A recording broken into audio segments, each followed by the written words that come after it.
Thank you so much for being here today. My name's Erin Lawless, for those of you who don't know me. I'm with First American Title, and I'm also the secretary on our Economic Development Board. So at this time, I'd like to recognize some of our elected officials in the room. When I say your name, if you would please stand, and if we can hold our applause until everybody's standing. Mayor Greg Mills. Council members Adam Cushing, Ann Tadeo, Peter Padilla, and Tim Watts.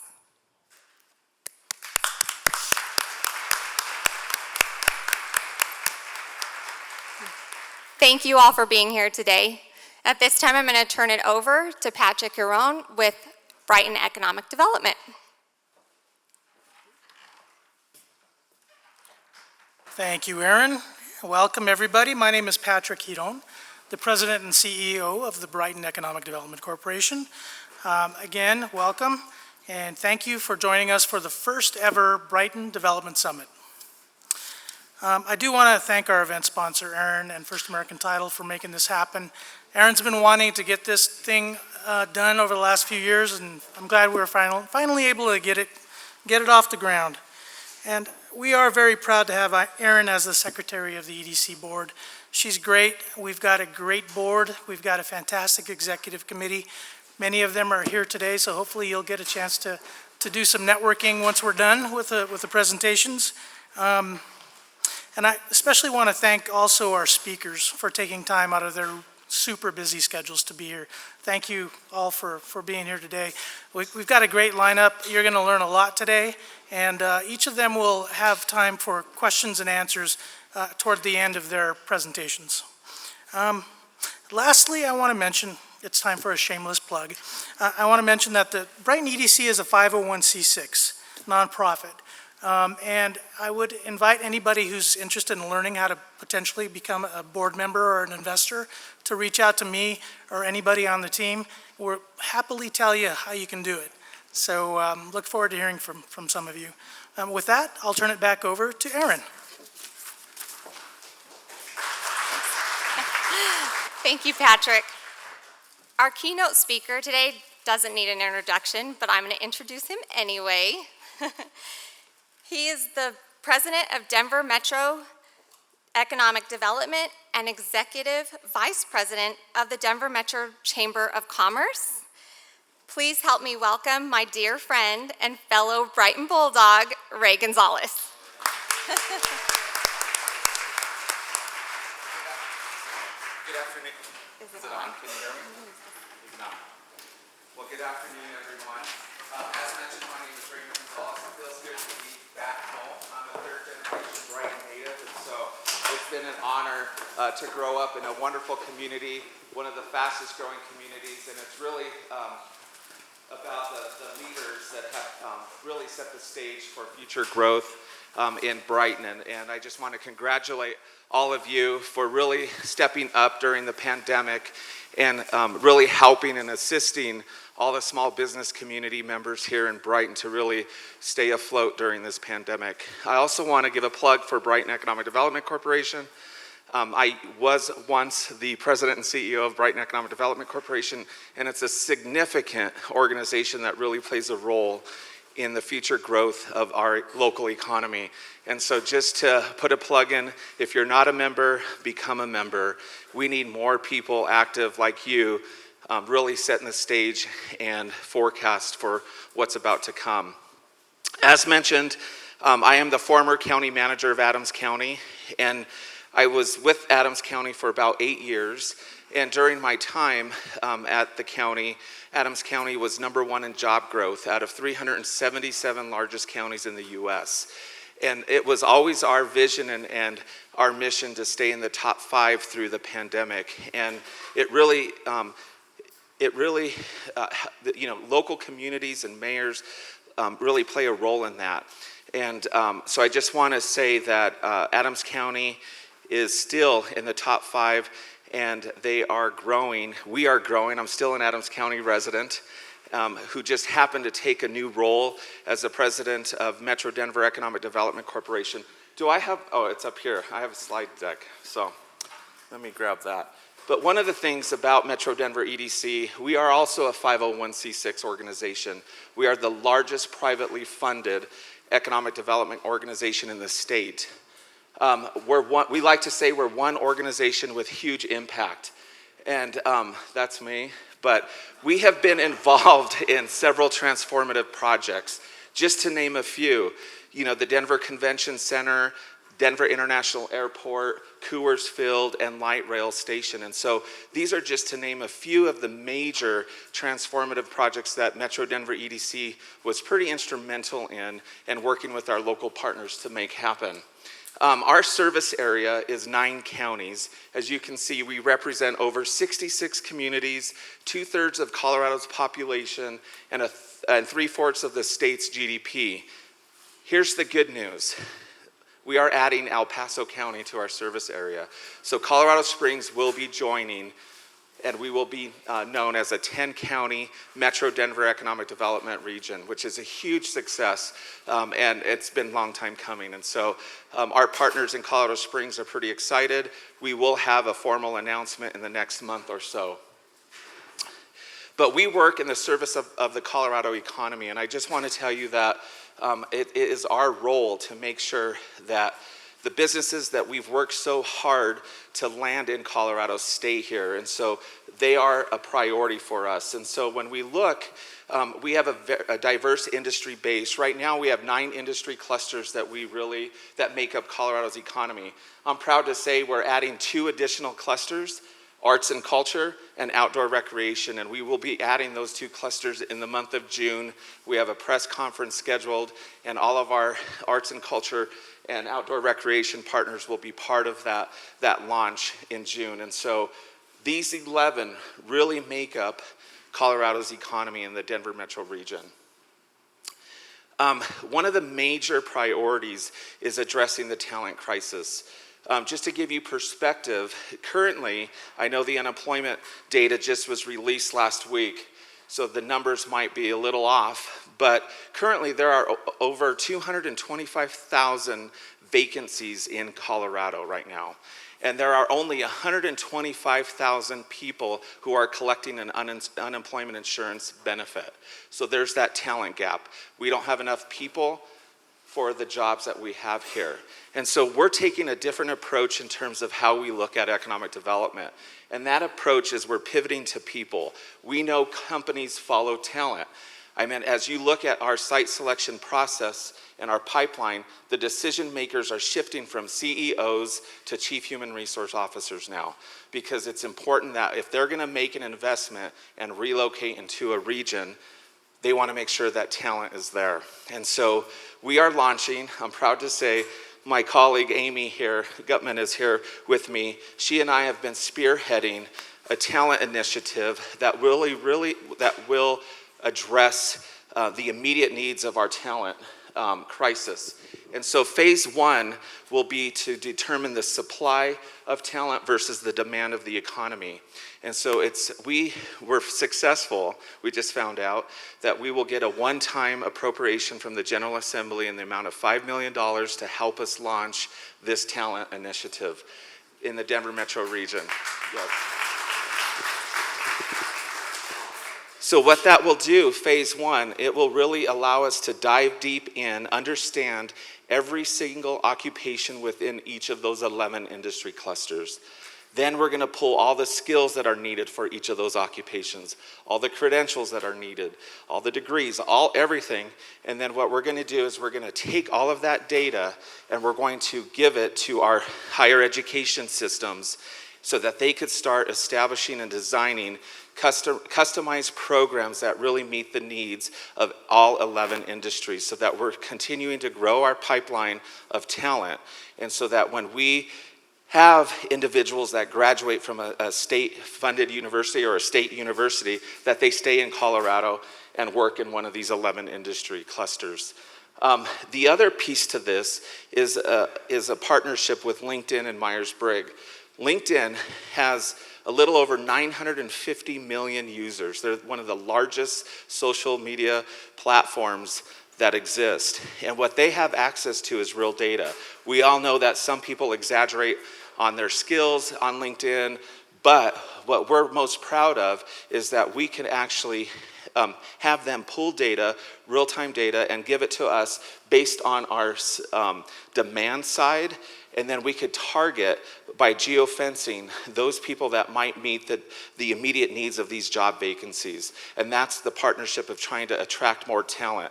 Now, we might have a lot of people say, well, you're just growing Colorado and turning Colorado into a California by bringing more people into the state. But our strategy is going to be a little bit different. I think the first target that we're looking at is really focusing on those that grew up in Colorado, may have graduated from a university and left Colorado, and asking them, hey, are you ready to come home and work in one of these 11 industry clusters? And so we're really excited about this initiative because it is not to duplicate what our local public workforce system is doing or our community college system is doing. It is really to complement their efforts. In my first 60 days on the job, I met with several CEOs of major corporations in the Denver metro region, and any of them had anywhere from 200 vacancies to 1,200 vacancies. And the message they sent me was, if you want us to stay invested in Colorado, we need people. So this was really, I'm giving it all to Amy's credit, that we came up with this initiative to really help us address the immediate needs of those businesses so that we could keep them here. And it's really a retention effort, to be honest with you. So with that, we're going to develop talent clusters, and so all of this data will be available to all of our local partners. We can't do our job without Patrick and his team. They do an outstanding job, and so we have what we call a regional code of ethics, and we kind of are the super regional economic development organization that really partners with over 66 communities and their economic development professionals. And so we are the first single point of contact 90% of the time when a company is looking to expand or relocate in Colorado. They contact us, and we have what we call, we sell Colorado first, then we compete locally. And so it is our goal to make sure that those companies want to be in Colorado. Then we give Patrick and his team and all the other communities a chance to compete to land that company in your community. And so it's a great regional approach that we have been doing for many, many years, and we will continue. And we're looked at as a model nationally for that. I had the pleasure of having dinner the other night with the mayor of San Antonio and the city manager of San Antonio, and I gave a presentation on our organization, and that's the one thing they said. Competition is on in the state of Texas. We compete, we steal each other's businesses, and that we do not do. We have a regional agreement that, Commerce City can't come into the city of Brighton and pick up a business and move to Commerce City. I mean, that's just something that we really strive to achieve. And then all this data, like I said, will be available to our local partners. And so we will produce dashboards, and so they'll have it firsthand. They'll know exactly what is needing and so forth, what is needed, I should say. Just to move on, another major initiative that we're co-leads on, it's called the Colorado Coalition. It's a Build Back Better opportunity through the U.S. Department of Commerce Economic Development Administration. And we're growing two major industry clusters, the bioscience and medical science industry and the clean tech industry. We have applied for $100 million, but we're leveraging $410 million of private sector funding. So the total project will be $500 million that will be infused into the state of Colorado. It'll construct 7 major construction projects across the Front Range, innovation centers, wet labs, dry labs, all of the stuff to support those two industry clusters. And we are very competitive. We were one of 15 proposals in the state. We were the only one that was asked to move on to the second round. We are competing with 60 other proposals nationally, but we're the only ones in the region. And when you look at our proposal, it really lends. We're really the front runners, and I'm pretty excited and optimistic that we will land this proposal, and it will be transforming into the state. Infusing $500 million into the state is going to be great. So, and those are all direct and indirect jobs with those construction projects as well. Every year we issue a Towards a More Competitive Colorado report, and My background, as you all know, I'm a former county manager, but politics, legislation, policy, that's in my DNA.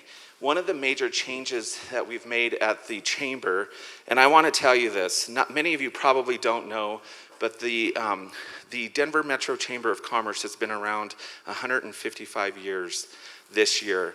We are older than the state of Colorado by 8 or 9 years. And so we've played a significant role in bringing the rail spur from Cheyenne to Denver, what makes Denver today. And so the chamber has played a significant role in terms of advocacy, really around trying to maintain Colorado as a business-friendly state. And so one of the major changes that we made on the chamber side is I was appointed as the executive vice president, but I oversee all policy and legislative matters. And so those 11 industry clusters that I presented earlier, our goal is to have 11 industry cluster coalitions.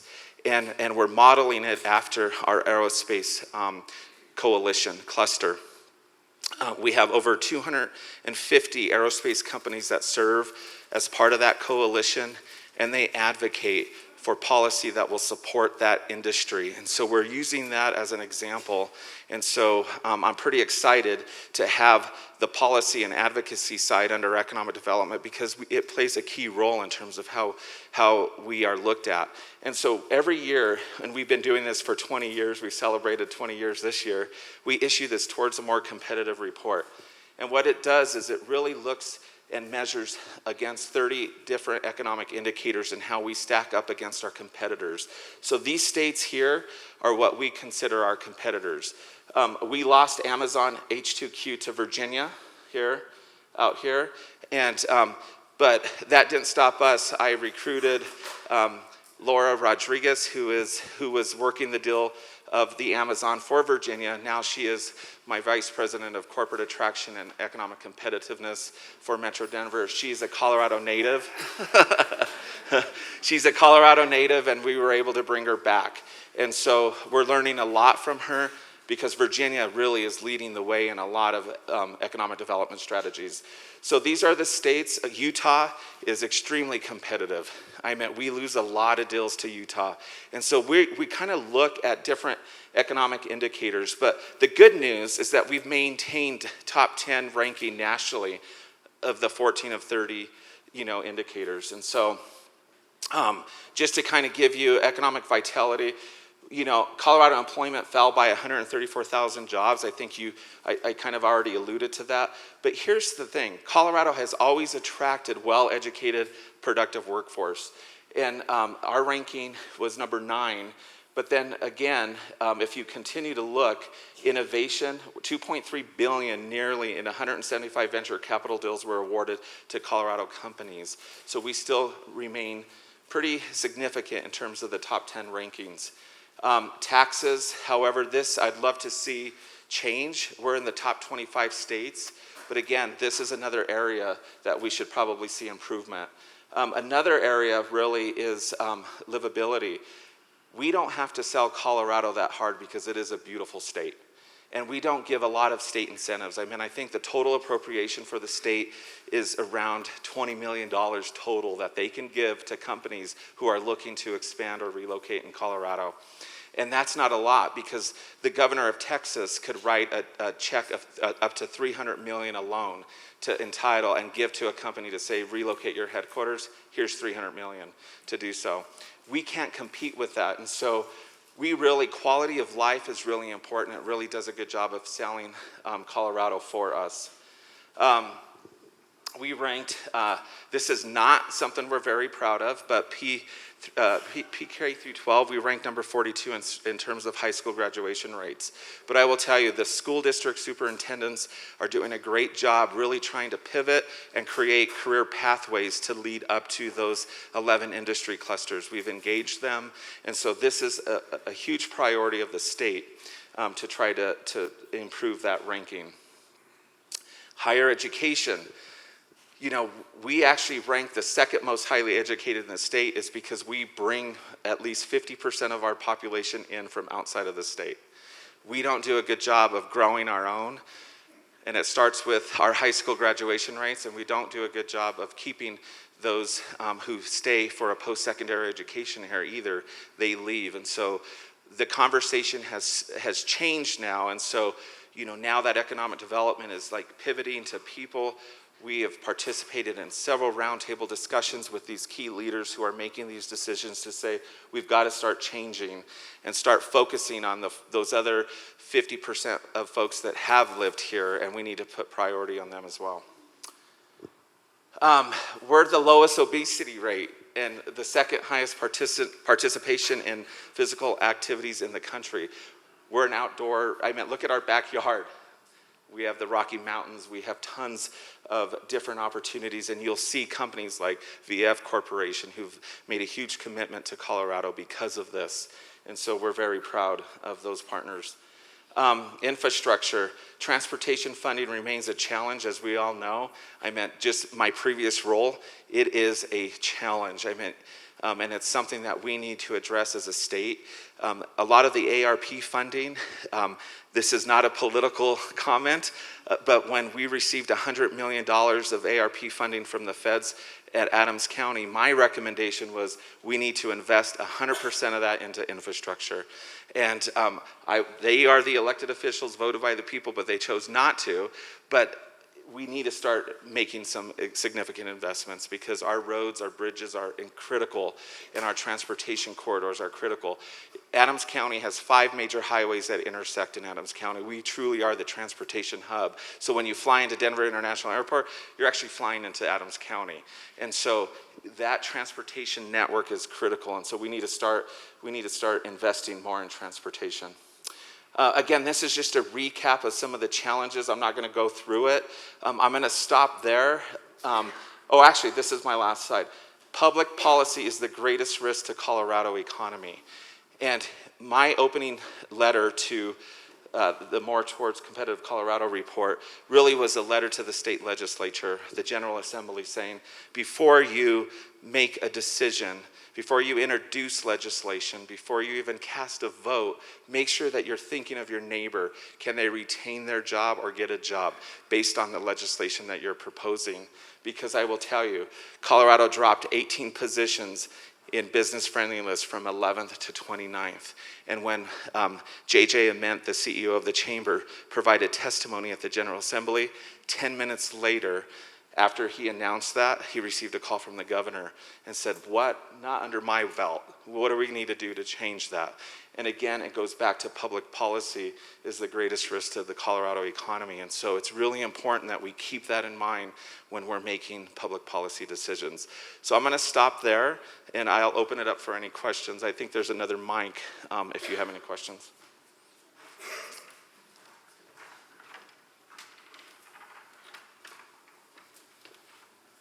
Any questions? All right, well, I think we have a full agenda, and I think, who's coming up? Aaron? All right.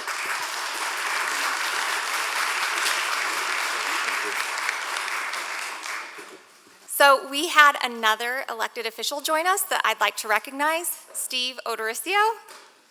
Oh, in the back. Thanks for coming, Steve. It's good to see you. So thank you to Ray, and our next speaker is coming up to give us an update on water, City Manager Michael Martinez. As mentioned, my name is Michael Martinez. I am the city manager of this fine city of ours. I'd like to thank Ray Gonzalez for coming today and giving us a bit of his time. I know that it's fleeting since he's always traveling now, but he's a hometown guy. We appreciate it. I'd also like to point out that I, too, was a former president and CEO of the Brighton Economic Development Corporation. I did a much better job than Ray did when he was here. So, just like to point that out. You can take that back to the office and please share it. But Patrick is doing a better job than all of us. Look at this attendance. So, yay, Patrick. So, Ray mentioned, a lot of different things that are a threat to the economy or things that are good with our economy. I would beg to differ in a way in terms of the biggest threat to Colorado's economy. I think it's actually water. And I see a lot of my developer friends in the room. I think you would all agree with that. Nod your head if you agree. A lot of head nods. Great. Brighton is not unique in that we are also in search for as much water as we can, especially when you're in a historic drought, competing with other, not only states, or not only cities, but states for the same water resource. The finite nature of water has created a pretty interesting challenge when it comes to development here in Colorado and in Brighton as well. So just wanted to share with you an update on our water situation and also some things that we're doing to help look at the future of development and the future of this city. As I mentioned, I believe that water is the largest issue facing developers today. I mean, most of the conversations that we have with developers really starts with water, ends with water, and everything in between. Our community planning and development team does a wonderful job with the planning aspect, but water is something that, you know, they can't really help plan for. It's an interesting thing, but it is, in my opinion, the largest issue that is facing you as a developer today.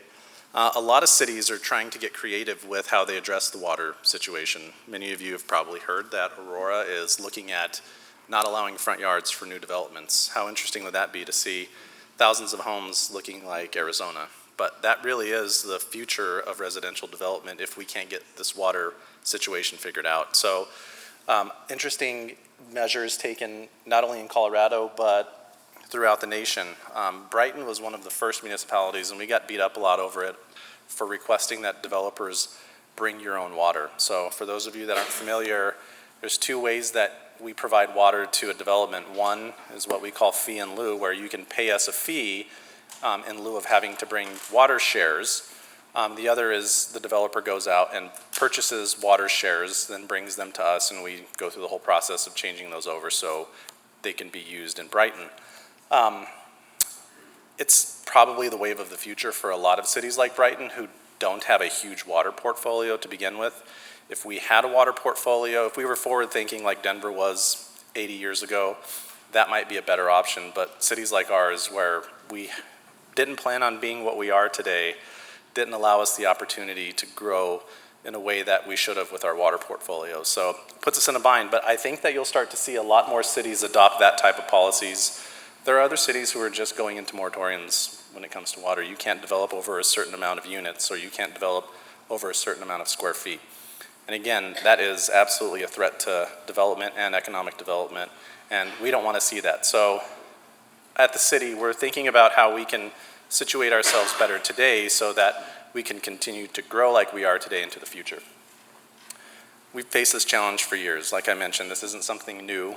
Water has been a topic of conversation for this community as long as I've been here and before that. So we've struggled with how we keep up with demand for a long time. I firmly believe that the current council that we have in place now, along with our staff, understands that we're at a make or break point in this community when it comes to water, and that we're willing to do what we need to do to make sure that we can continue to grow as a city. So the problem that we have, we can produce about 12.25 million gallons per day at our max capacity. So that means that when we have all systems going, full steam ahead, we can get out 12.25 million gallons per day. Sounds like a lot, but it's not, and I'll show you why here in a second. We're limited in how much we can produce for a few reasons. This is all of our wells. This is the total quantity that our wells can produce. This is the total quantity that our treatment plants can produce.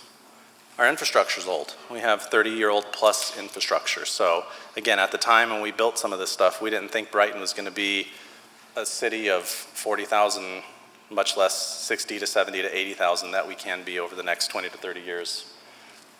Another problem that we face is our discharge from the, I don't like that word, it just sounds terrible, but our discharge limit that is set by the Colorado Department of Public Health. So when we take the water in, the raw water, we treat it and it creates a product that we call brine. And then we typically just send that stuff out to the river so that it naturally dilutes. But over the years, CDPHE has created different limits on the amount of brine or the amount of contaminants in brine that we can produce. And over the last few years, Brighton has exceeded the amount of contaminants that we can produce. So CDPHE has told us, stop it. If you don't stop it, we're gonna stop it for you. So we told them we'll stop it, and we're looking at ways to do that, which you'll hear here in a second. But these are all things that contribute to the problem. So it's not just a function of Brighton not having enough water shares. It's not just a function of us not being able to produce enough water. It's a collective function that we're trying to address. Here's our demand. So this is a pretty telling slide or graph here. As I mentioned, 12.25 MGD is the max sustained production that our plants can produce until capacity is expanded over the next few years. So you'll see our demand on the screen where we're at today. We've highlighted those in red, and you'll see that yellow box. The interesting part about that is we're actually using more than we can produce. So we're at a point now where we literally can't produce anymore.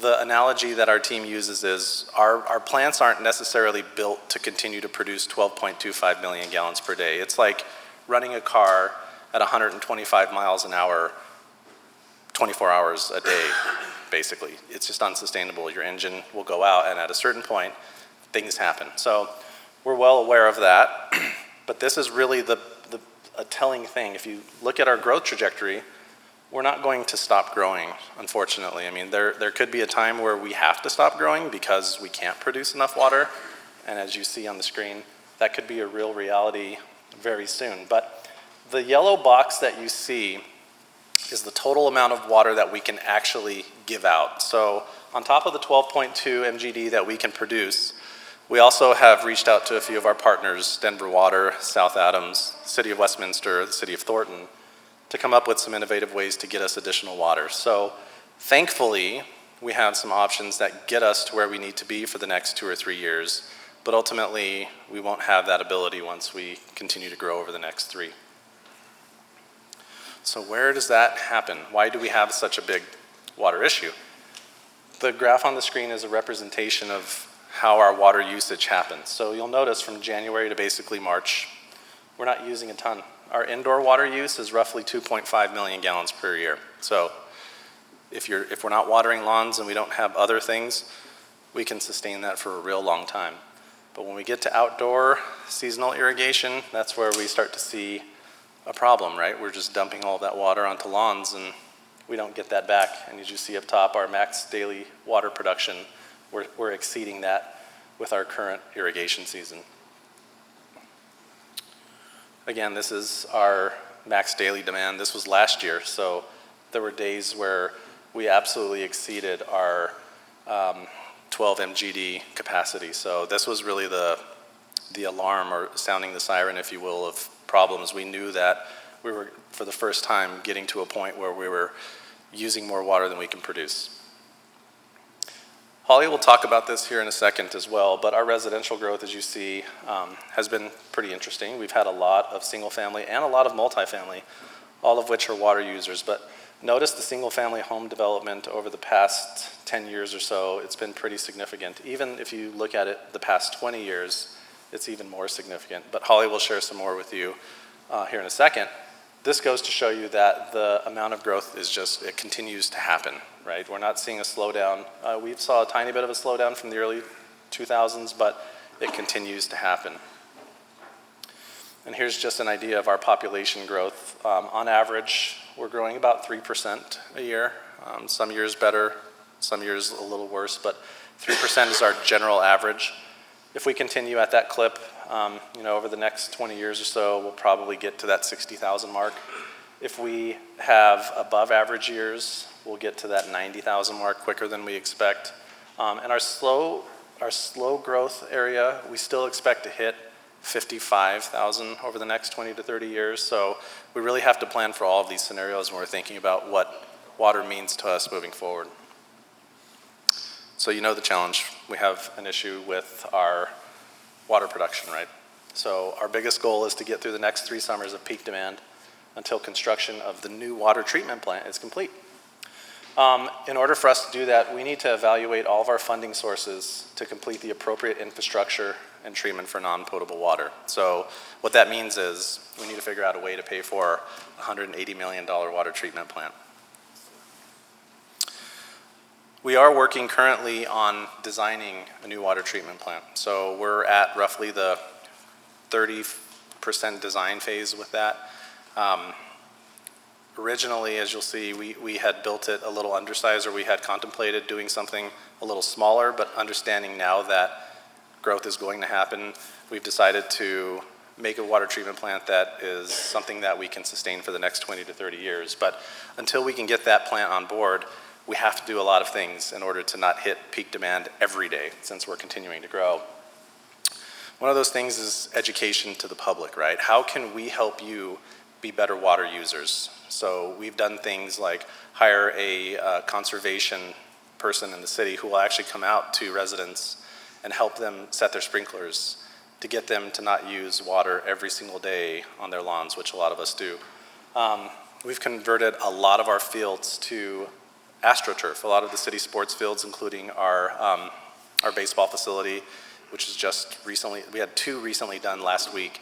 Looks amazing, but this is gonna save millions of gallons of water per year. We're looking at aggressive conversion of city parks onto our non-potable supply. This is a big deal for us. Parks obviously use a ton of water.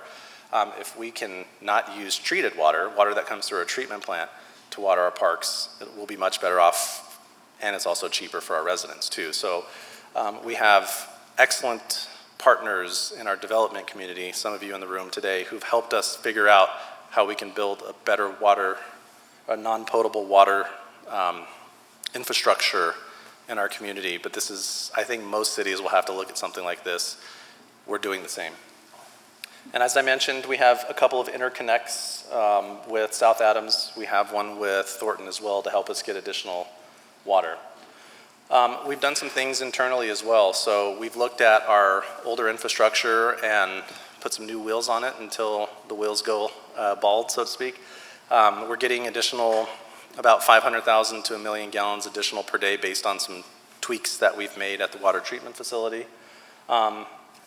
We continue to encourage water conservation throughout the city, whether that's residential, whether that's commercial, our HOAs, the city itself. We have to continue to keep this top of mind so that everybody's thinking about it.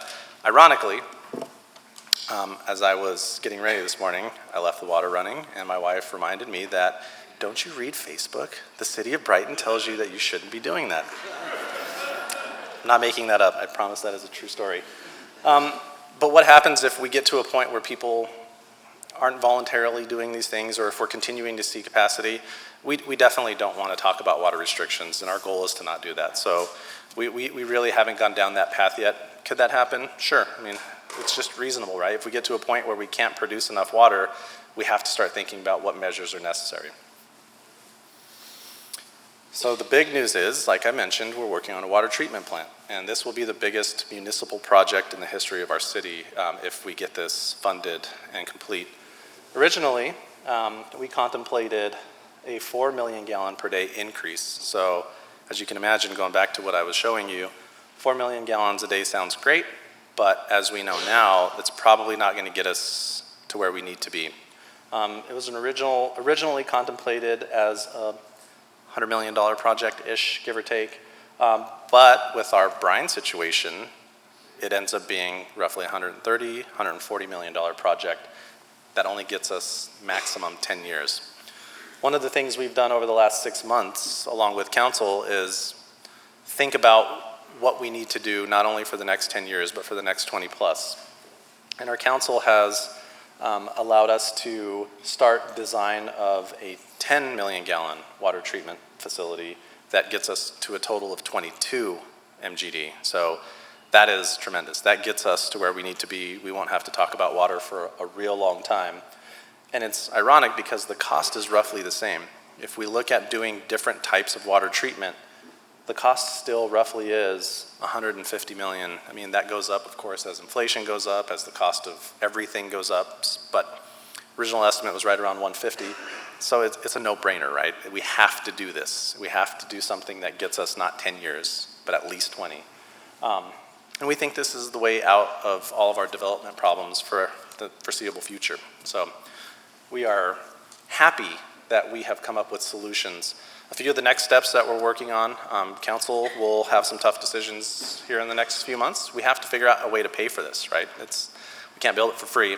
So our finance team, along with our utilities folks, have been working really hard on coming up with the best way to get this thing funded with the least impact to our residents. And City Council, along with you as the public, will hear about our creative ways of funding this over the next few weeks, but we have to do this. We really don't have another way out because all of you know, those who are connected to development in some way, this is the biggest challenge that we face as a city, as a state, and if we don't address it, economic development doesn't happen in Brighton, which I want Patrick to be better than I was, then of course, like I said, I was better than Ray, so we need that path to continue to happen.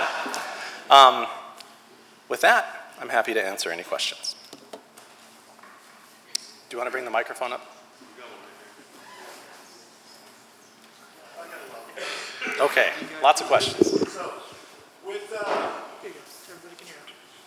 So with the current situation with the water, are you guys addressing any HOAs to be able to tell them, hey, if somebody wants to do a xeriscape landscape, you need to allow it?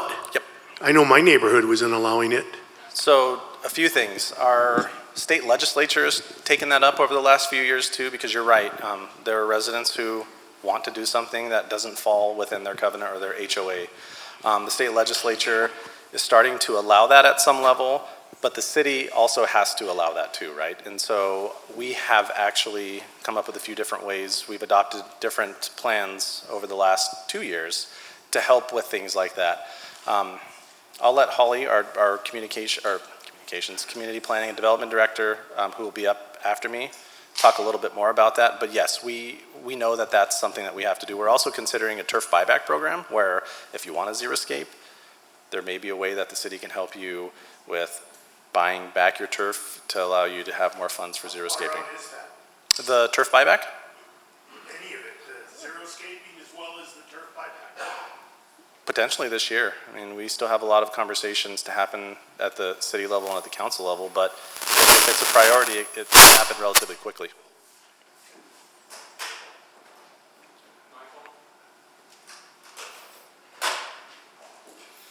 I don't know if this is on, but okay.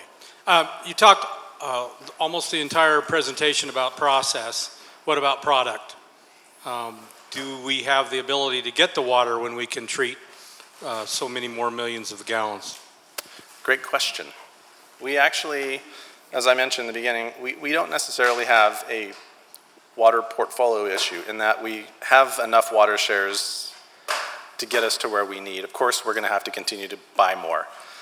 One of the problems that we face that I should have mentioned when I was talking about the bring your own water way of doing things is we ask developers to go buy water shares, right? So we say go out on the market and buy water shares and then bring them to us so we can use.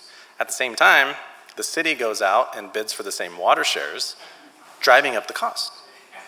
It's a real problem, and it's happened multiple times in the city where we're competing for the same resource. So that is one of the downfalls of that type of methodology, but it happens.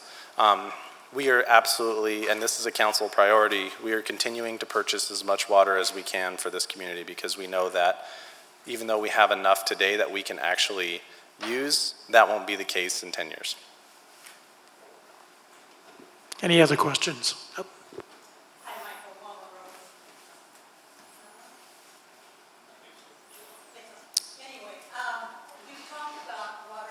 Our major issues in Colorado, but we also know that also the air quality is now becoming a huge issue as well.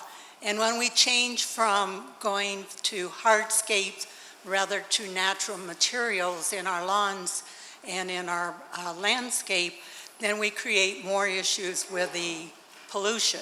Sure. So have there been any discussions with City Council and that on how you're going to balance that so that we don't end up with a hot zone throughout the city of Brighton?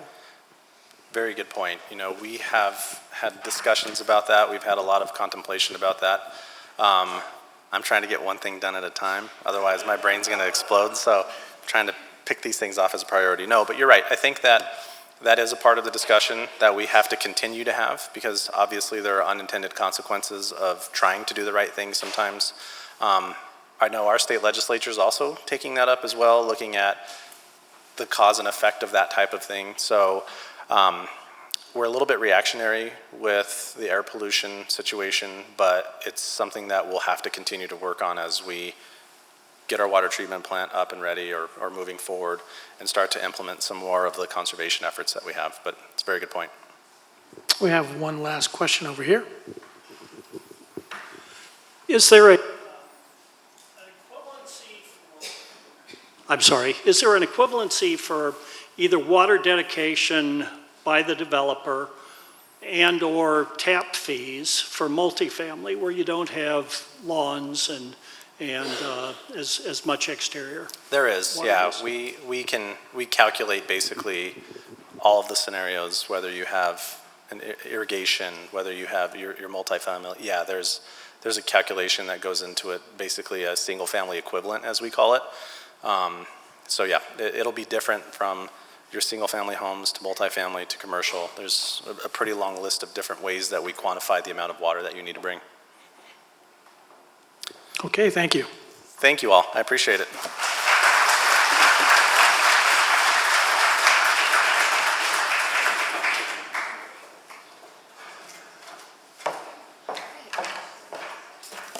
Thank you, Michael. Our next speaker is here to talk about our development project pipeline. She's our Community Development Director. Please welcome Holly Prather. Good afternoon, everyone. Again, I'm Holly Prather, the Community Development Director for the City of Brighton. Before I begin my presentation, I'd like to thank Patrick Hirone and the EDC team for the invite and opportunity to present to you the development projects that are in the pipeline in Brighton. I would also like to thank Mike Tamblin of THF Realty, I saw him here earlier, and Paul Hyde of Hyde Development for providing me with some updated graphics, photos, and information as it relates to Prairie Center and the 76 Commerce Center. I would also like to thank Google, as I used a lot of Google imagery in this presentation. Got to get that out of the way so the city doesn't get sued. Yes, okay, so my presentation today is going to focus on 4 specific areas. Much of the recent commercial and industrial development that is currently under construction or is in the review stages can be found in these 4 primary areas. The first is Prairie Center, located just west of I-76, shown with the green. The second is a neighborhood commercial area at 50th Avenue and Bridge Street, also known as Highway 7. The third is development along the I-76 corridor. And the last is the core city, which includes developments from Bromley Lane north to Denver Street. Again, I want to note one thing. I didn't include all of the commercial, industrial, and residential projects that are in the planning stages or that have been approved because I only had 15 minutes for this presentation and I had to cut back on a lot and I'm already behind schedule, so I feel like bad. Mick Richardson, Farm Lore team, Vintage Homes, they just got their approval at City Council a few months ago, and this is going to be a fabulous new urbanist neighborhood with a mix of land uses. They worked with the Denver Botanic Gardens to do xeriscaping in their neighborhood and build that into the subdivision package. They did a phenomenal job. I did not mention them here. I'm mentioning you now. We're very excited to see that residential project. So, yeah, he's great. Where's that location? Farm Lore. Farm Lore is about 500 acres located south of 144th Avenue between 144th and 136th, just east of Sable Boulevard and west of the Prairie Center development. So apologies to any other landowners or developers if your project is not mentioned. It's not personal. I just don't have enough time. Okay. Prairie Center, master planned community that includes over 1,200 acres of land, a mix of land uses including single-family detached, single-family attached, multifamily, commercial, and mixed-use areas, and at full build-out will include 3,500 residential units and over 240 acres of parks and open space. As many of you know, Prairie Center is our largest retail center where we have an array of retailers, including Super Target, Home Depot, Ross, Kohl's, Michael's, Office Depot, Dick's Sporting Goods, Ulta, PetSmart, Hobby Lobby, and JCPenney. Prairie Center also has numerous fast food and sit-down restaurants, which includes McDonald's, Chick-fil-A, Popeyes, Panda Express, Chipotle, Arby's, Taco Bell, Red Robin, Chili's, Old Chicago, and Texas Roadhouse, just to name a few. The center includes a pedestrian-oriented village where there are also several other restaurant, retailers, and service providers. Once complete, Prairie Center will have approximately 2 million square feet of commercial space for shopping, dining, and entertainment. So, Focusing on projects they'd either opened or in the planning stages out there. Recently opened, Freddy's Frozen Custard and Steak Burgers. It began construction adjacent to the Chili site last July and opened for business in late December. We also have under review with the city's Development Review Committee is a proposed new retailer, always nice to see a retailer come in, Mattress Firm, who is proposing a 4,000 square foot store to be located on the pad site directly adjacent to Old Chicago off of Prairie Center Parkway. We recently held a pre-application meeting with representatives of Target who are looking to do a refresh of their exterior elevations with an updated color scheme, new signage, and additional drive-up areas in the parking lot. The top middle picture shows the existing front facade, and the bottom graphic depicts how the remodel will look once completed. City staff also had a pre-application meeting with representatives of THF Realty, the master developer of Prairie Center, in regards to subdividing out additional pad sites within the Phase 2 area, which is shown on the left graphic, and in Phase 3, which is in the graphic on the right. THF is considering breaking out 13 additional pad sites between these two retail areas, highlighted in yellow for future commercial development. At this point in time, I am not aware of any potential users for these pad sites, but since Mike Tamblin is in the audience, feel free to hit him up after this presentation to see if you can pry something out of him. Sorry, Mike. All right. I would be remiss not to mention the residential that is occurring within the Prairie Center development as well. As you probably know, surrounding residential housing units spur commercial development along with the trade area. And this slide shows you the existing proposed and approved residential projects within Prairie Center. In regards to existing residential, the Elements Apartments has 288 units and is shown in the darkest blue color. And the project known as Avila has a total of 136 single-family detached and single-family attached for rent units at the corner of Eagle Boulevard and South 27th Avenue, and that's shown in the purple color. The Village 1 area, shown in the light blue color, has a total of 370 single-family detached lots and is currently under construction, with approximately 65% of those lots having a building permit issued for construction or are currently occupied. The master developer has met with city staff in regards to subdividing the future Village 2 area, which is shown in orange, and that area extends off of the slide all the way up to Bromley Lane, and this is expected to have approximately 303 single-family detached lots. Last December, City Council approved a project known as Inspirata, which will have 77 single-family detached lots, and is shown in the dark green color along South 27th Avenue. The lighter green color is a project to be known as Canvas, which will include 192 for rent attached and detached units. Upon completion of all of these areas, a mixture of apartments, attached and detached for rent units, and detached for sale homes on lots ranging from 3,200 square feet to more than 10,000 square feet will create a residential unit count of 1,366 residences. The second focus area is 50th and Bridge Street, also known as Highway 7. This area is just west of I-76. The intersection of 50th Avenue and Bridge Street is at the epicenter of three separate, primarily single-family neighborhoods.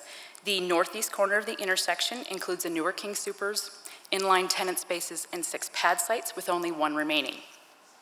The remaining 3 corners of this intersection, highlighted in yellow, currently have some pad sites that have been developed upon, but the southwest and southeast corners have more vacant land available for development.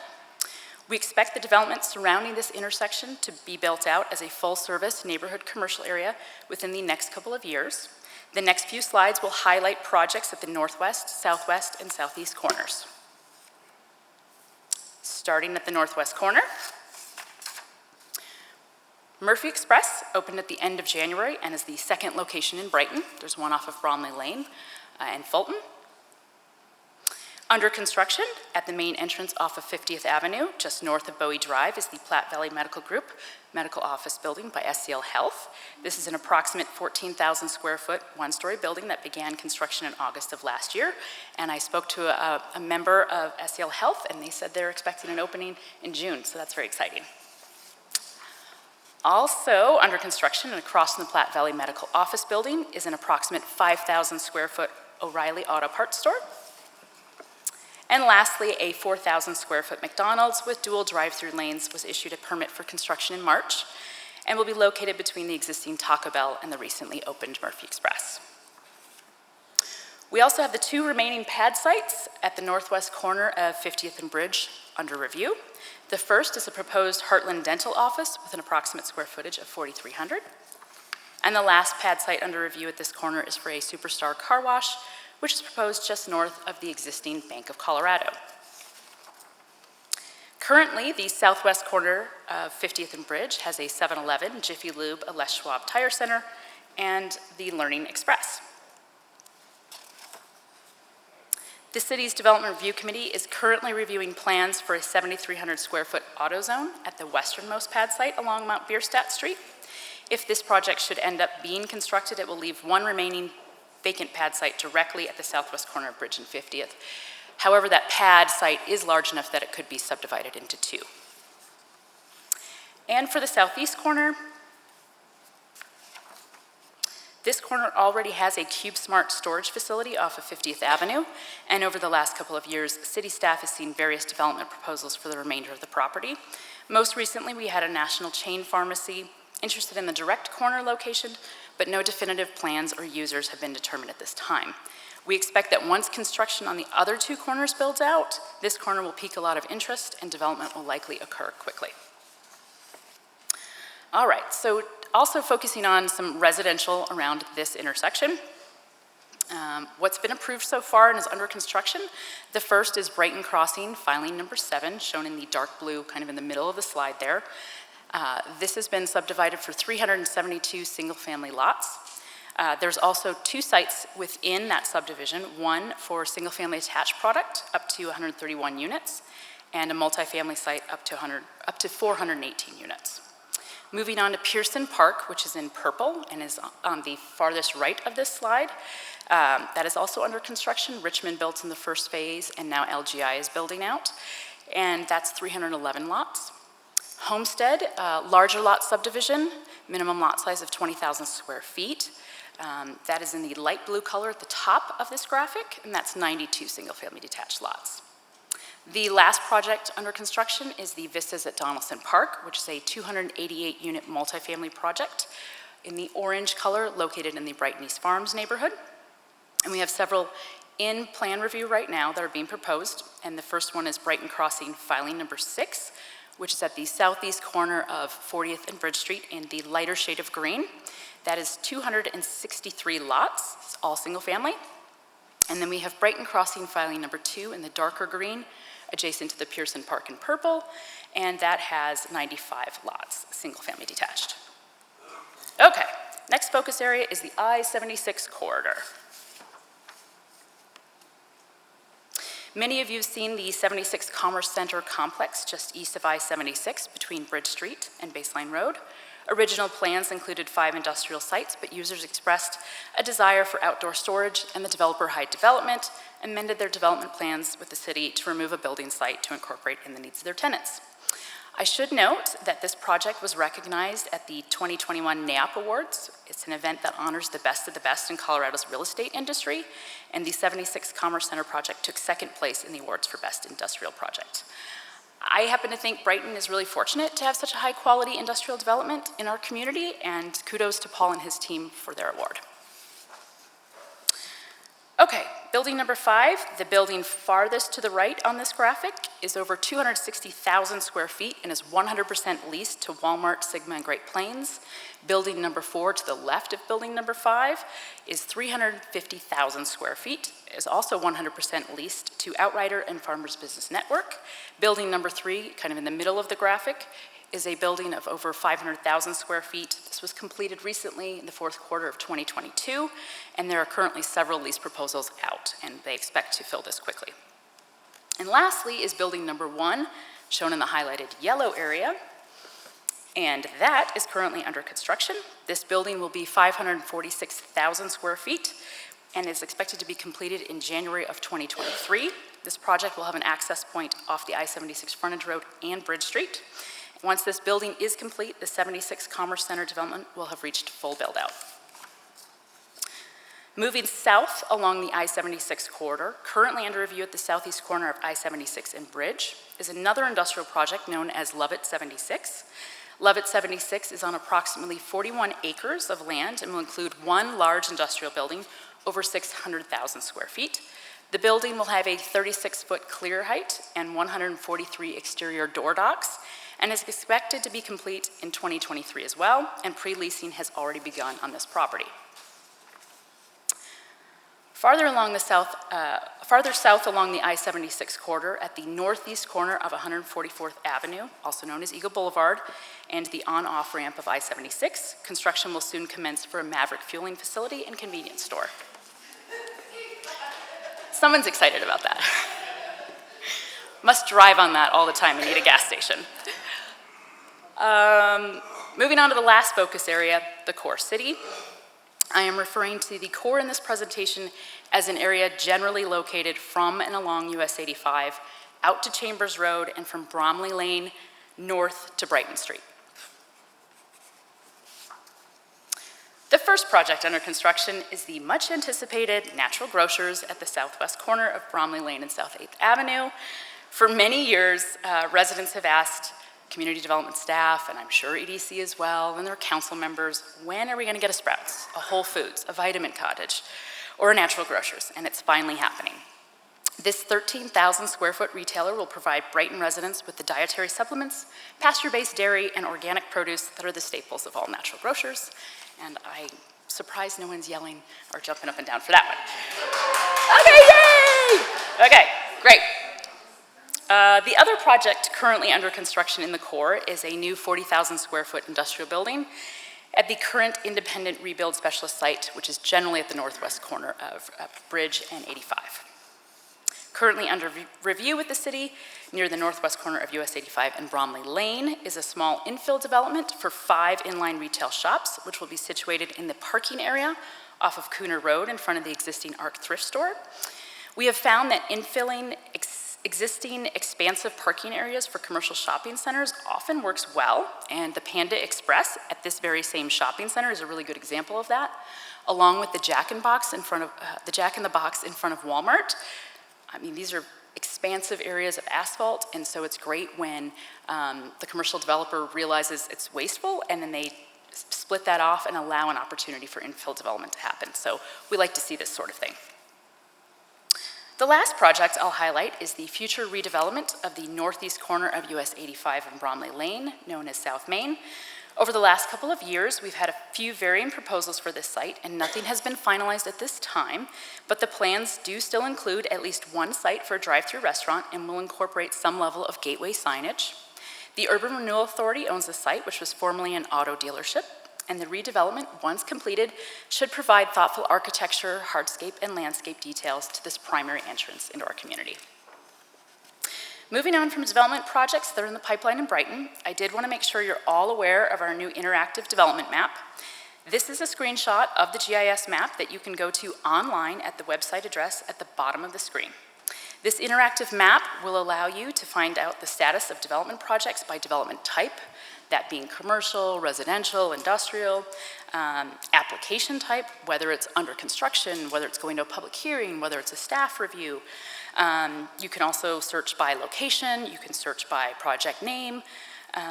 So for you developers, you can keep track of your competitors, and for you residents, you can find out what is being planned or constructed near you.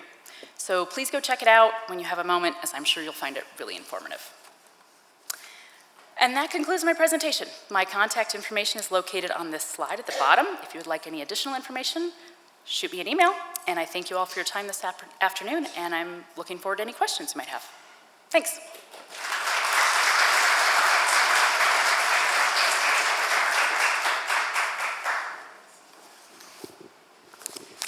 Is there a plan to do an on-ramp, off-ramp for 76 and Bridge with all the additional rooftops? Yes, there is. Good.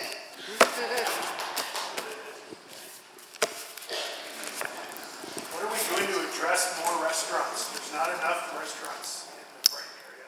That would be a Patrick Harone question of EDC. So I just get it zoned and platted so they can come in. I'm actually glad you asked that question, because I think particularly at Prairie Center this year, you're going to see a lot of stuff happening, and potentially restaurants as well. But the city is getting a lot of attention from a lot of developers, large and small. So, you know, I like to point out to people that Commerce City is very jealous of Brighton because of all the stuff we have, including restaurants. So we get a lot of those folks come here who think we're the bee's knees, right? But you'll see more restaurants coming into town over the next 18 months, couple of years. Not compared to Commerce City, but yes, we're getting more. We're working on getting more in. As a matter of fact, we'll be in Vegas at a conference trying to set up some meetings to talk to some developers who represent restaurants, and we're always looking for new restaurants. Okay, thank you.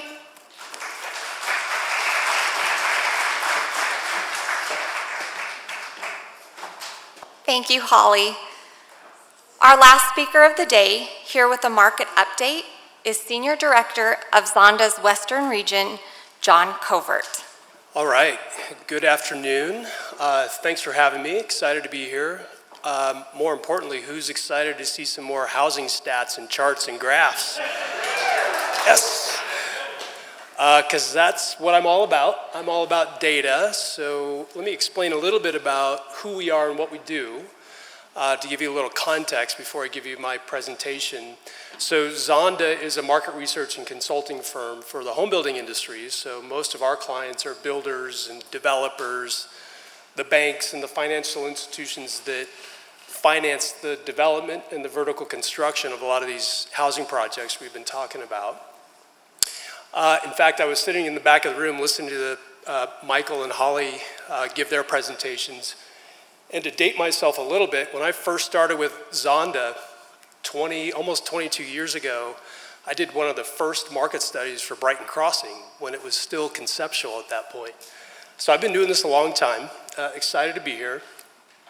And I'm going to give you just a little bit of a kind of back up a little bit, give you a bigger, sort of broader perspective of what's happening in the local economy and the housing market for the Denver metro area. And then I'll kind of zoom back into Brighton just a little bit. So bear with me here just a little bit as we kind of back up. So raise your hand, by the way, before I get started, raise your hand if you are interested in buying a house today. One person. Oh, that's not good. Raise your hand if you are interested in selling a house today, right? You know, there's so much, I could sit there and talk about the context of those two questions for an hour, just about the dynamic market that we've been in the last couple of years. And it's been a really challenging market for consumers and for the home building industry, especially kind of accelerated by what the pandemic has really thrown this market into. So I'm going to talk a little bit about that, but part of my commentary is really about getting back to the basics for housing demand. It's really based on a strong local economy and demographics pushing behind it. We've kind of lost sight of that over the last couple of years because the pandemic really created a lot of urgency in the marketplace that we weren't really expecting, that weren't really rooted in that organic growth of housing demand, strong economy, demographics. Okay, so, and these things have been actually working for the home building industry and our local economy, particularly here in Brighton, for years. It's just kind of converged during the pandemic, and it's going to hit in 2022 in a variety of different ways. So we've got demographics working behind us, kind of the wind in our sails. We've been talking about millennials for 10 years, right? 10 years ago, some of you have seen us give presentations in the past. We started talking about millennials, but remember, they were kind of graduating from college, or they were living in their parents' basements. They were delayed getting married, delayed having kids, but all of that is sort of caught up, and this is this huge wave that we've never experienced before, buying homes and wanting to buy homes. So we got demographics still pushing behind us. Demand in 2022, despite the fact that mortgage rates are climbing rapidly, and that's not done yet, I'll talk about that in a second, there's still intense demand for housing. So we think this year is going to be kind of a year of recalibration for buyers, meaning I might have to delay buying that home for a little bit longer because home prices and mortgage rates are going up at the same time. When's the last time that's happened, right? It's been a long time. Or I've got to realign my expectations and move to a different product type, maybe move geographically someplace else to get into that home. But it still doesn't eliminate the fact that we've got a lot of demand out there for housing, okay? Higher density. Holly talked about this a little bit on a couple of projects that are introducing some single-family attached product into this market. We really haven't seen a lot of this in Brighton historically. But there is a huge drive that's occurring in the Denver market, which I'll show you. More attached product is coming to solve for that affordability issue that we're all facing, you know, in the entire Front Range of Colorado. Master plans. Holly talked about a couple of big ones here in Brighton. Our master plans have been really pivoting for the last several years. And again, the pandemic kind of accelerated this push out into the suburban ring. But we've got some big new projects coming online in the entire Denver metro area coming up over the next several years. All the challenges that consumers felt just from an inflationary and pricing pressure, all of the pressures that the home builders felt over the last couple of years, supply chain issues, cycle times, just labor challenges, getting these homes built, cost increases will remain this year. So at a time when prices are going up, mortgage rates are going up, and purchasing power is going down. So there's some real challenges in the marketplace in front of us. And then lot supply and inventory remain tight. I'll hit on those just really briefly. And where does Brighton sit? So, okay. Back to the fundamentals. Just real briefly, I'll skim through this because, again, I could talk all afternoon once I get going, so I'll spare you that. There were a couple of slides shown about the demographic growth, the projected population growth in Brighton. Let me back up a little bit. We've all talked about housing shortages here over the last couple of decades, not being able to, or not the last 10 years, not being able to keep up with demand. And again, that's that demographics that have been pushing behind us. But let me break up the components of this a little bit. So this is the entire Denver metro area, this 8-county Denver metro area. So our population in 2010, right, that was the nadir of the Great Recession, was about 2.8 million people. You can see in the gray bar there. Today, or 2020, about 3.26 million people in the Denver metro area. So doing the rough math, that's roughly 500,000 people the Denver metro area has grown in the last decade. Well, think about how few housing units we've been able to add to the marketplace for a variety of reasons. And some of that has been shifted over to multifamily and rental, right? Because that's where the emphasis has been and the demand has been. But there's two components to make up this population growth. The orange line that you see, that's net change in migration. So more people moving in than moving out. So we had this big spike in 2012 and 13, 14, maybe coincidental to the passage of the recreational use of marijuana. Just throw that out. But we saw a lot of young people move to Colorado then. And you could see that that orange line has kind of drifted down a little bit. So we don't have quite as many people moving in compared to moving out as we did, partly because the cost of living has gone up pretty dramatically over the last 5 or 6 years. And then that green line is births outweighing deaths. So these are the two components of population change. And then projecting forward over the next decade in the Denver metro area, population growth is expected to slow a little bit compared to the previous decade. But we're still going to add almost 400,000 people to our population by 2030, right? And we're going to get to 3.6 million people. So the reason why I show this is how are we going to house all these people? We can't really stop this. We can't stop people from having babies, and we can't stop people from moving into the state, right? Well, actually, we could. I make a lot of presentations to city councils and planning commissions. Usually the question comes up like, how do we manage growth?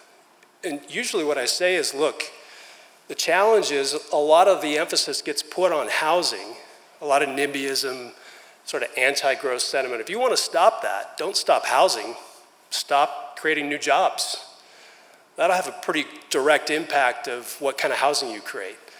But if you stop creating jobs in your local economy, you start to shrink and die off, right? So nobody's going to do that. So we've got to figure out how to house more people. And it's really just a numbers issue. It's a demographics issue. All right, I'll skip through this. This is our local economy. Job growth is really strong. The resale market is incredible. That's the reason why I asked how many are trying to buy a house and sell a house today. Just so you know, this is the entire Denver metro area. The gray bars that you see, that's the number of existing homes that sell each year. So 2021, we set a record for resale transactions. The blue bars are the number of homes for sale. So you can see the problem. So going back to, let's say, before the Great Recession in 2005 or 2006, we had roughly 20,000, 25,000 homes that were for sale or listed in the marketplace in inventory. And the market was actually relatively imbalanced. We had about a 5 to 6 month supply of listings in the market. We'll look at it not just today, but really the last 5 or 6 years. This is part of the issue, that the housing pyramid kind of gets frozen because we need people to move out of their houses so other people can move into those houses, particularly that first-time home buyer starts to get squeezed. And this is the reason why we've been communicating to our builders and developers that there's a real opportunity, because the building community is kind of the release valve for providing new housing, because this part of the market's kind of frozen. There's a lot of hesitancy for people to move out of their house right now because it's like, well, I can sell easily, but where am I going to go? What am I going to buy? Right? This is part of the problem. And we think in our consulting group, this issue is not going away anytime soon. This is going to be here for the long term, which is good if you're a homeowner and you've got more and more equity growing. And that's part of the reason that the housing industry has really benefited from that equity if you can sell it and go buy something else. Part of the reason why we've seen a lot of people move from out of the market. California, sell your house for, pick a number, $2 million, and you come here and you're like, what? My commute's only 20 minutes and I can buy a house for $700,000 or whatever the number is, right? So there's been a lot of movement because of that over the last few years. Okay, so here's the biggest challenge right now facing all of us in this room, if you're buying or selling or if you're a builder or developer. So let's take just the Denver metro area. Our current affordability ratio, and this was done a couple of months ago, by the way, 44% of the households could afford the median price home in the market. And this is existing home, not just new homes. 44% of households. That was at a 3% interest rate, telling you how fast this has gone. 3.5% interest rate, that household count reduces by 5%. You follow the math here? If we go up to 4%, that gets reduced by 10%, the number of households that can afford the median price of a home. Well, we're at 5% now. So it's not that all of these people get eliminated out of the possibility of buying a home, but it gets back to my earlier comment about the recalibration that's going to take place. So they might delay purchasing a home. Okay, I got to save for a bigger down payment. Or I'm going to move to this submarket because I can afford a house out there. Or I'm going to buy a townhome instead of a single-family detached home, right? So that's what I mean about recalibration that's going to happen here. Plus, again, if you got a house to sell, no problem selling it, but now we're seeing people the hesitancy of people buying another house because you have a 3% rate in your current mortgage, and now you're going to buy another house that's more expensive at a 5% rate. So there is a little bit of friction in the marketplace right now, and a little bit of hesitancy, and a little bit of uncertainty, obviously. But again, I go back to my initial comments. Demand is still strong for housing. It's still there.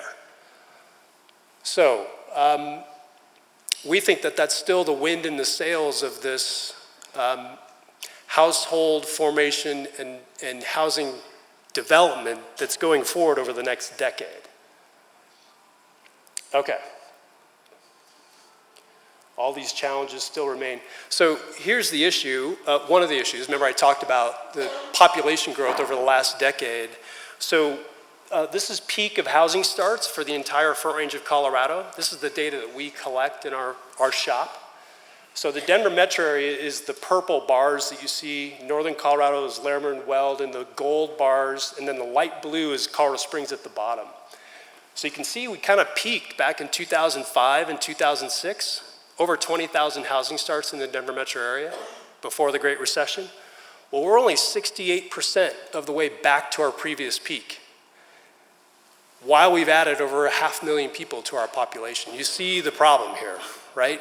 And part of this is just the building community just has really difficulty getting things entitled. It's more expensive, it's more risky. Finding water, which Michael said was the biggest problem here. It's the biggest problem up and down the Front Range. You know, getting it engineered, finding the labor to get the infrastructure in, getting it built, getting the houses built. It's just a more complicated, more time-consuming, more expensive process than it's ever been. And you can see the proof right here, right? We're still not back to where we were, which actually kind of blows people away because it seems like every corner there's some development taking place. We're still not back to where we were 15, 17 years ago. Not even back to our long-term historical average. Okay? All right, so, and Patrick, you can cut me off too, by the way, because I'll lose track of time. Okay, so I want to explain part of the reason why we have some shortages in housing and lots. Again, it's difficult to get that stuff approved through the process and delivered. So here's the pandemic sales. So you can see the pre-sales pace per new home project by month, right? Before the pandemic, see that sharp increase that we had? That's right at the early stages of the pandemic when we were kind of, you know, everything shut down, then we started to release real estate again. Remember, you couldn't go into model homes, you couldn't show homes. But once that was kind of released, look at that increase in demand that we saw for housing that was pent up. Plus, we had all these kind of people that were moving around throughout the country that decided they wanted to be here versus pick another place, right? So what caught the home building community off guard was that intense demand for housing, but they didn't have the lot supply. And they couldn't manage their costs very well, because remember when lumber this time last year was the #1 issue in our economy? The cost of goods, commodities prices, cost of building these homes skyrocketed. And the builders, again, got caught off guard, right? They wrote a contract for this house here at, let's say, $700,000, but suddenly price of lumber and all their costs started to skyrocket, and their margin not only went away, but in some cases they were underwater and weren't gonna make any money on that home. So the reason why you see that sharp decline in that purple line is they started to cap their sales, started to slow things down intentionally to get control of their costs and to make sure that they didn't run out of lots. So if you went to a new home project and you said, hey, I'm interested in buying a house, they're like, awesome, get in line, we're gonna have a lottery, we're gonna release 5 lots next weekend, there's 100 people in front of you, you know, good luck. And that's the environment that we were in a year ago. So it's kind of climbed back a little bit, but one of the reasons, and I get it, you may not pay attention to the lot supply in the market, that's what we track.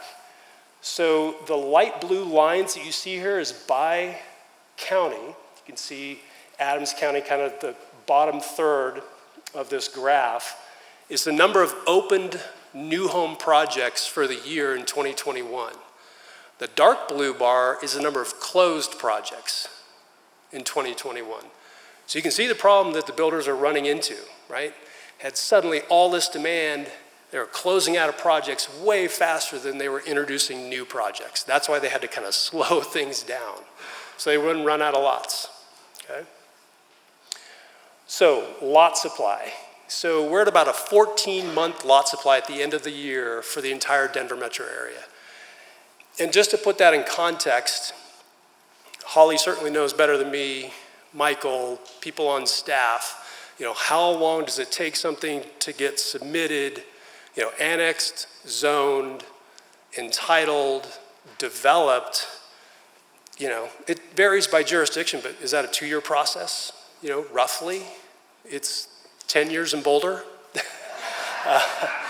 I'm sorry, I shouldn't say that about Boulder. We love Boulder. But, you know, we have a 14-month supply of lots in the Denver metro area. Well, again, do the math, right?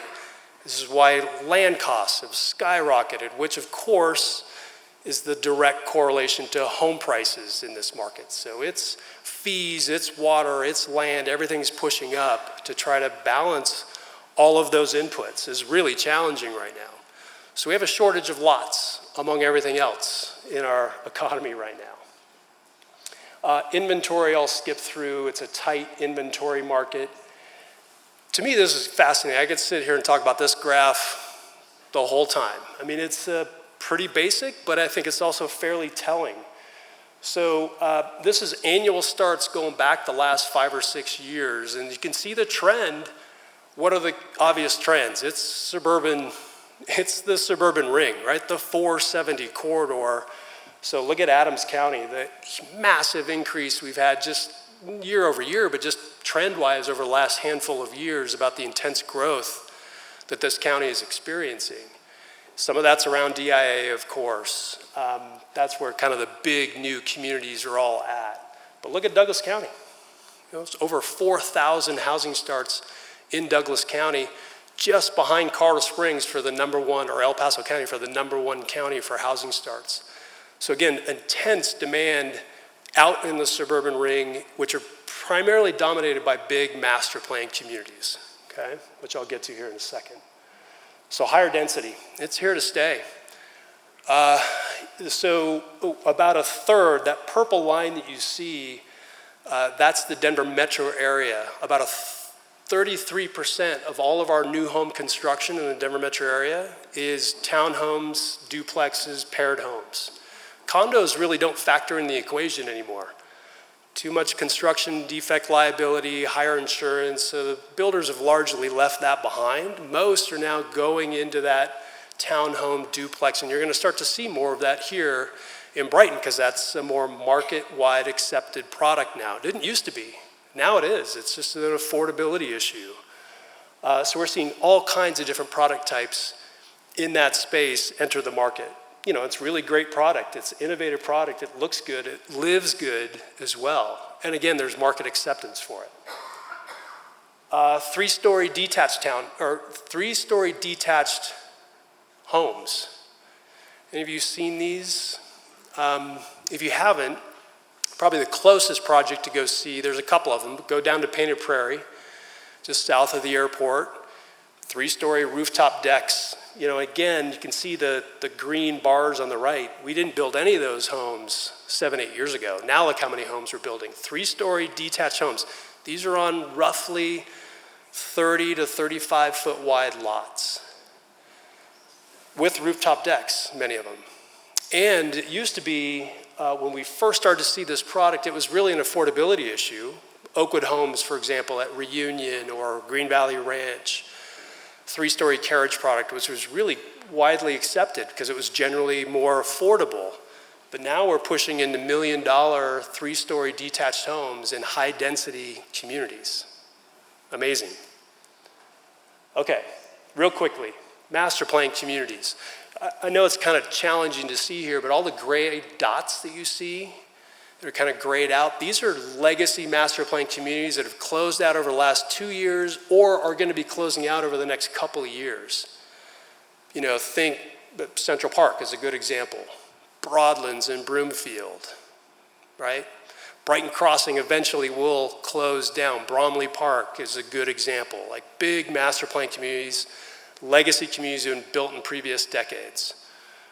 Well, the purple ones are the new ones over the last couple years. You can kind of see the emphasis around the airport, Douglas County, of course.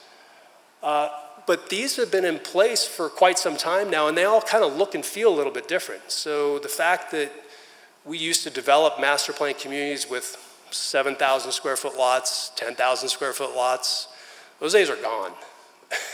We are much more dense, smaller detached lots, more attached product, higher density, even in the suburban ring, and these master plan developers and builders have to recognize that buyers are going to look for something a little bit different now, okay? So they have figured this out. So different approaches to land plans and linear parks and services and amenities to draw that resident out of, let's say, their apartment in the urban core downtown Denver area like, oh, I don't know if I want to buy that house out in, pick a suburban ring. But they get out there and they're like, okay, this actually looks a little bit different. I didn't expect this, right? So mixed use, higher density, more affordable product trying to be introduced into these communities. This is what the legacy of the new master plan communities that are getting developed.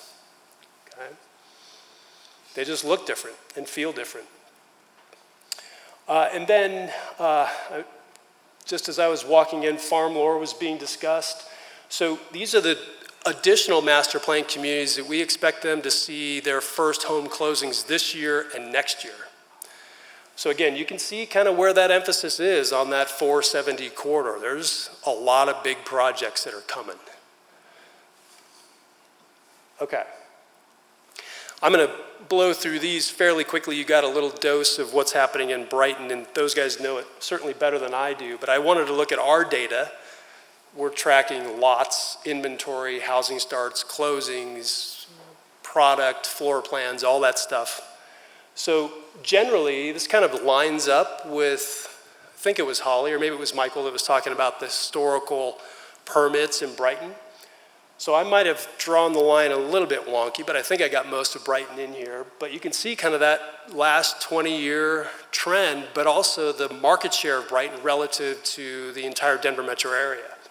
So you can see that blue line represents the market share for Brighton relative to Denver. So roughly now, 2% market share for housing starts for all of Denver? And we think that's going to grow, and I'll tell you why in a second. There's vacant developed lots. So actually vacant developed lots in Brighton on the far right-hand side here. There are roughly, I didn't put the actual number, but let's call it roughly 500 finished lots that are in Brighton, meaning infrastructure's in, curb and gutters down, asphalt's down, so shovel-ready lot. Roughly 500, that's a 21.8 month supply of lots.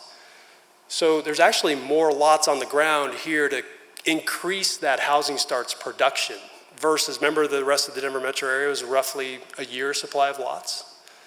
So this area is a little less constrained, at least in the short term. And then housing inventory, again, this is a tough, challenging issue for the market here in Brighton, just like it is everywhere for the home building community. You can see that months of supply line there. That's the months of supply of total housing inventory that hasn't closed yet. So you can see it's about as low as it's ever been, except for the recession. And that's just because what gets built gets sold pretty quickly, right? So we don't have an opportunity right now as a home building industry to add a lot of spec homes in the market where you could say, oh, I'm moving to Brighton. Do you guys have a home that I could buy over the next 30 days? Nope, you got to wait 6 months or 8 months or whatever, right? It's a challenging time for buyers. So inventory is really tight. Another quick issue is just pricing. So Brighton's in the blue on the left-hand side of the screen. The Denver metro area is in gray versus compared to base pricing ranges.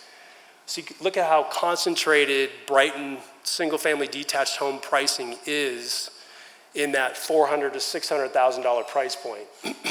Roughly 81% of housing starts in Brighton are wedged in that price band. There's not a lot that's more expensive than that. Typically, we see higher priced product come in as the market continues to evolve and mature, right? New communities coming online, introducing different product types, plus job creation bringing, again, different demographics into the market. So it's generally an affordable submarket relative to the rest of Denver, and that's something that should be capitalized on. And then on the right-hand side of your screen, this is starts by lot frontage. So most of the lots, you can see almost 60% of the lots that are developed in Brighton are 60-foot lots. Sorry, 50-foot lots or 5,000 square foot lots. So, not a whole lot of variety in terms of price, product, lot size, but that's where we think that there's some real opportunity for Brighton to kind of expand product type, price points, and bring new projects in.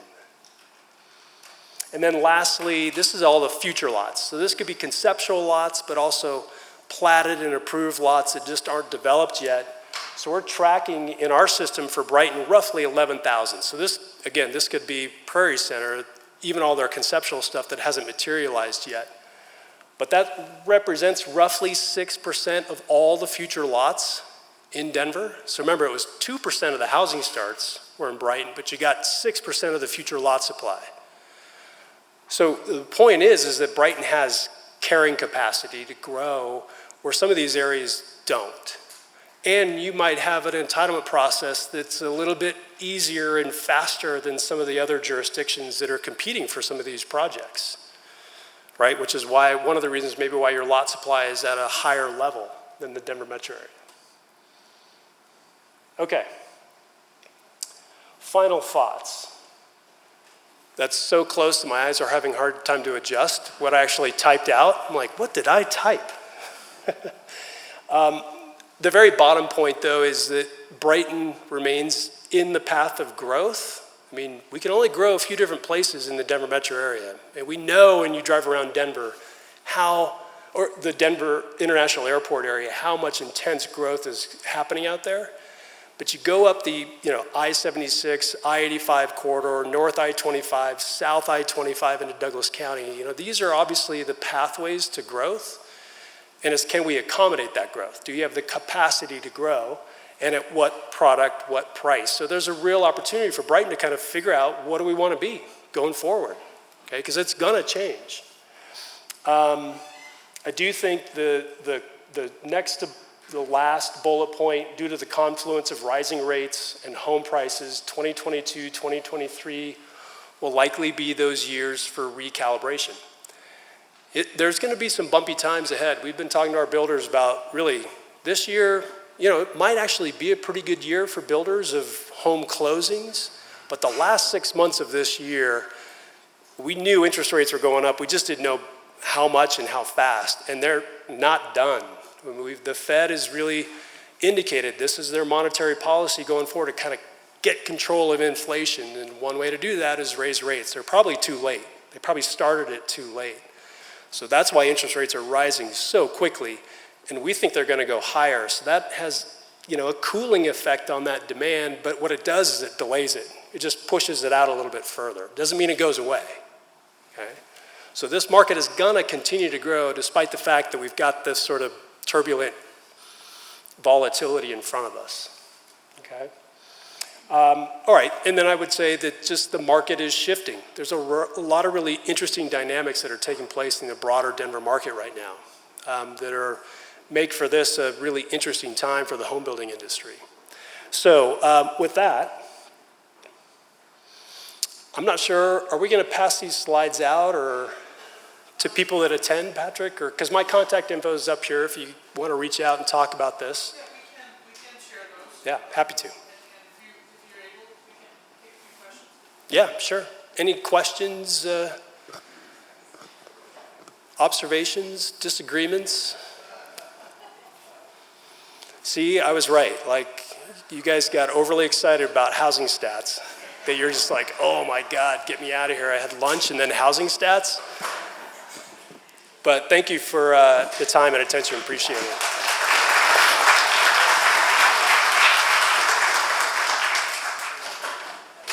We look forward to doing this again at some point in the future. Please, again, feel free to reach out to the Brighton Economic Development Corporation anytime with questions. Have a great afternoon, everybody.